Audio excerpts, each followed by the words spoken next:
దేశంలో ఎక్కడ చూసినా కూడా ఎల్నినో గురించే చర్చ జరుగుతూ ఉంది. అసలు ఈ ఎల్నినో అంటే ఏంది? ఎల్నినో వల్ల ఈరోజు మనం తెలంగాణలో కూడా దీనిపైన ప్రభావం ఉంటుందని చెప్పి మన తెలంగాణ వ్యవసాయ శాఖ మంత్రి తుమ్మల నాగేశ్వరరావు గారు కూడా వరి నాట్లు నాటొద్దని చెప్పి చెప్పడం జరిగింది. దానికి సంబంధించిన వార్తను ఒకసారి చూద్దాం. తర్వాత ఎల్నినో అంటే ఏంది, అసలు ఎల్నినో వల్ల ఏ విధంగా ఎఫెక్ట్ అవుతుందో కూడా తెలుసుకునే ప్రయత్నం చేద్దాం. సో రైతులు తొందరపాటి వరి నాట్లు వేయదు, రిజర్వాయర్ల నుంచి సాగునీరు ఇచ్చే పరిస్థితి లేదు. తుమ్మల నాగేశ్వరరావు కరీంనగర్లోని మంత్రులతో కలిసి ఎల్నినో ప్రభావం పైన సమీక్ష, కలెక్టర్లు స్పష్టమైన యాక్షన్ ప్లాన్తో పనిచేయాలి. శ్రీధర్ బాబు ఇంకుడు గుంతల నిర్మాణాన్ని తప్పనిసరి చేయాలి. పొన్నం రైతులకు ప్రభుత్వం అండగా ఉంటుంది. పూర్తి వార్తను చూస్తే, రైతులు తొందరపడి వరి నాట్లు వేయదు, రిజర్వాయర్ల నుంచి సాగునీరు ఇచ్చే పరిస్థితి లేదు.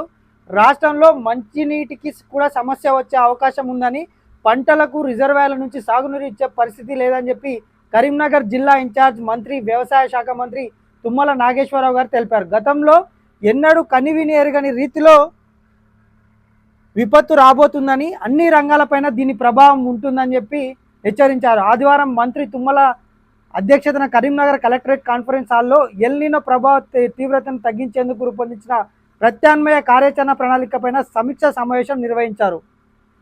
మంత్రులు శ్రీధర్ బాబు, పొన్నం ప్రభాకర్, అడ్లూరి లక్ష్మణ్, ఉమ్మడి జిల్లా ఎమ్మెల్యేలు, కలెక్టర్లు, సిపిలు, ఎస్పీలు, అధికారులు హాజరయ్యారు. ఈ సమావేశంలో ఎల్నినో ప్రభావం దృష్ట్యా జిల్లాలో ప్రాజెక్టుల నీటి నిల్వలు, భూగర్భ జలాల పరిస్థితి, తాగునీటి సరఫరా, ప్రత్యామ్నాయ పంటల సాగు, ఆరుతడి పంటల ప్రోత్సాహం, విద్యుత్ సరఫరా, రైతులకు అవగాహన కార్యక్రమాలు తదితర అంశాలపైన సుదీర్ఘంగా చర్చించారు. సమావేశం అనంతరం మంత్రి తుమ్మల నాగేశ్వరరావు గారు మీడియాతో మాట్లాడుతూ, ఇప్పటికే భూగర్భ జలాలు అడుగంటిపోయాయని, వేసిన పంటలు చిన్న చిన్న జల్లులకు పండే పరిస్థితి లేదన్నారు. అయినా రైతులు ఆశ కొద్దీ బోర్లు, బావులు ఉన్న దగ్గర పత్తి, వరి లాంటి పంటలు వేసినారని తెలిపారు. వీటన్నిటిని దృష్టిలో పెట్టుకొని కొన్ని రాష్ట్ర రైతాంగంతో పాటు ప్రజలను అప్రమత్తం చేసేందుకు జిల్లా స్థాయిలో సమావేశాలు నిర్వహిస్తున్నట్టు తెలిపారు. ఆగస్టు, సెప్టెంబర్లో వర్షాలు వస్తాయని ఆశతో వరి నాట్లు వేయొద్దని, భూగర్భ జలాలపైన ఆధారపడే రైతులు కూడా ముందు జాగ్రత్తలు చర్యలు తీసుకోవాలని సూచించారు. తాగునీటికి ఇబ్బంది రాకుండా అధికారులు చర్యలు తీసుకోవాలని ఆదేశించారు.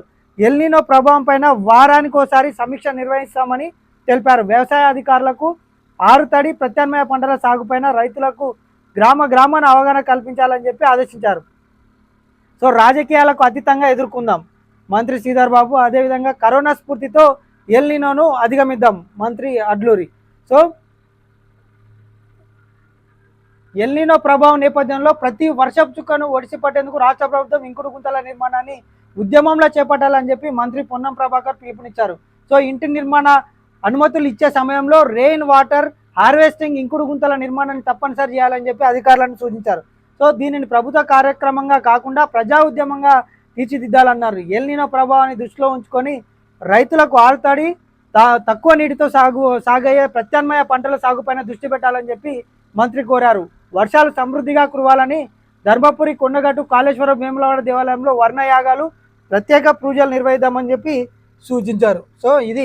సో మంత్రులు కూడా నిన్న ప్రెస్ మీట్ పెట్టడం జరిగింది. ఈసారి వర్షాలు తక్కువ పడతాయి కాబట్టి రైతులు వరి నాట్లు వేయొద్దని చెప్పి హెచ్చరించడం జరిగింది. ఎందుకంటే ముఖ్యంగా ఎల్నినో ప్రభావం ఎక్కువగా ఉంటుందని చెప్పి. అసలు ఎల్నినో అంటే ఏంది, అసలు ఎల్నినో వల్ల ఏ విధంగా ఎఫెక్ట్ అవుతుంది, సో ఒకసారి చూసే ప్రయత్నం చేద్దాం. ఈ ఎల్నినో అంటే పసిఫిక్ మహాసముద్రంలో వచ్చే ఉష్ణోగ్రతల తేడా వల్ల వర్షాలపైన ప్రభావితం చూపిస్తుంది. దాన్ని మీకు ఒక డయాగ్రామ్ రూపంలో చూపించే ప్రయత్నం చేస్తా.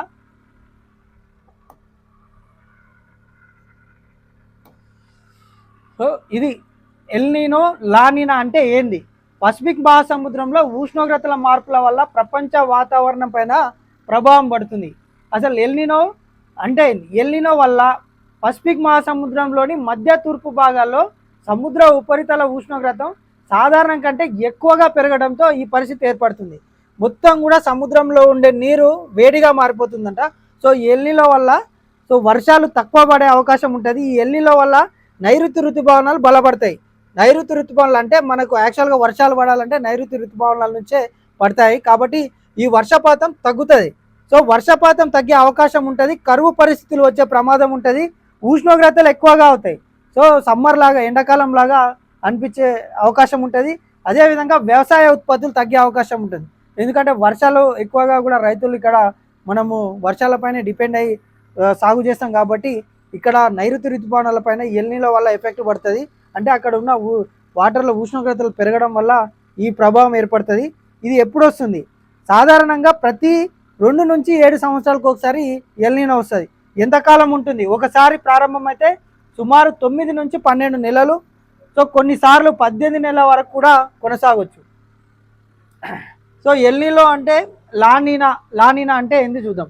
సో లానినా అంటే ఎల్నినోకు ఆపోజిట్. పసిఫిక్ మహాసముద్రంలోని మధ్య తూర్పు భాగాల్లో సముద్ర ఉపరితల ఉష్ణోగ్రత సాధారణ కన్నా తక్కువగా ఉండటంతో ఈ పరిస్థితి ఏర్పడుతుంది. సో వేడిగాలులు పడమర వైపు కదలడంతో ఇక్కడ ఎక్కువ వర్షాలు, ఇక్కడ ఆసియా ఖండంలో ఎక్కువ వర్షాలు పడతాయి. సో తక్కువ వర్షాలు అక్కడ దక్షిణ అమెరికా సైడ్ తక్కువ వర్షాలు పడతాయి. సో ఇక్కడ నీళ్ళు ఉష్ణోగ్రత సాధారణ కంటే తక్కువ ఉంటుంది. సో ఇక్కడ సముద్రంలో వాటర్ చాలా తక్కువగా చల్లగా ఉండడం వల్ల వర్షాలు ఎక్కువ పడతాయి. సో అప్పుడు ఆ టైంలో లానీలా వల్ల నైరుతి ఋతుపవనాలు బలపడతాయి. వర్షపాతం ఎక్కువగా ఉండే అవకాశం ఉంటుంది. వరదలు వచ్చే ప్రమాదం ఉంటుంది. సో ఉష్ణోగ్రతలు సాధారణం కంటే తక్కువగా ఉంటాయి. వ్యవసాయానికి చాలా అనుకూలం లానీనా ఉందంటే తప్పనిసరిగా కరువు వస్తుందని కాదు, ఇతర వాతావరణ వ్యవస్థలు కూడా వర్షపాతాన్ని ప్రభావితం చేస్తారు. సో ఇది లానీనా ఎల్నినా అంటే. లానీనా వచ్చినప్పుడేమో ఎక్కువ వర్షపాతాలు నమోదవుతాయి. సో ఈ ఎల్నినా వచ్చినప్పుడు ఉష్ణోగ్రతల ప్రభావం వల్ల ఎక్కువ వేడి ఎక్కువగా ఉండి వర్షపాతాలు తగ్గే ప్రమాదం ఉంటే నైరుతి ఋతుపవనాలు బలహీనపడతాయి. సో నైరుతి ఋతుపవనాలు బలహీనపడడం వల్ల మనకు ఇక్కడ ఆసియా ఖండం, మనది ఆసియా ఖండం కాబట్టి ఈ ఆసియా ఖండం సైడు తక్కువగా ఈ వర్షాలు పడే అవకాశం ఉంటుంది. ఇది లానీనా ఎల్నినా అంటే. సో ఇప్పుడు ఈ సంవత్సరంలో ఇక్కడ ఎక్కువగా వాతావరణ శాఖ సూచిందంటే ఎల్నినా వచ్చే ప్రమాదం ఉంటుంది కాబట్టి, ఎల్నినో వస్తుంది కాబట్టి ప్రజలందరూ కూడా అప్రమత్తంగా ఉండాలి, అన్నిటికీ సిద్ధమై ఉండాలి. సో రైతులు ముఖ్యంగా ఈ రైతులు వరి నాట్లు వేయొద్దని చెప్పి కూడా మన తెలంగాణలో కూడా హెచ్చరిస్తూ ఉన్నారు. వ్యవసాయ శాఖ మంత్రి నిన్న ప్రెస్ మీట్ పెట్టడం జరిగింది. కాబట్టి రైతులు కూడా దీనిపైన అప్రమత్తంగా ఉండి ఈ ఎల్నినో తగ్గే వరకు కూడా వర్షానికి ఆధారపడే పంటలు వేయకుండా దానికి ఆల్టర్నేటివ్ పంటలు వేసుకోవాలని చెప్పి సూచించడం జరిగింది. సో ఇది లానీనా ఎల్నినా అంటే. సో దీనిపైన ప్రజలు కూడా అప్రమత్తంగా ఉండాలని చెప్పి మన తెలంగాణ ప్రభుత్వం ప్రజలను సూచిస్తూ ఉంది.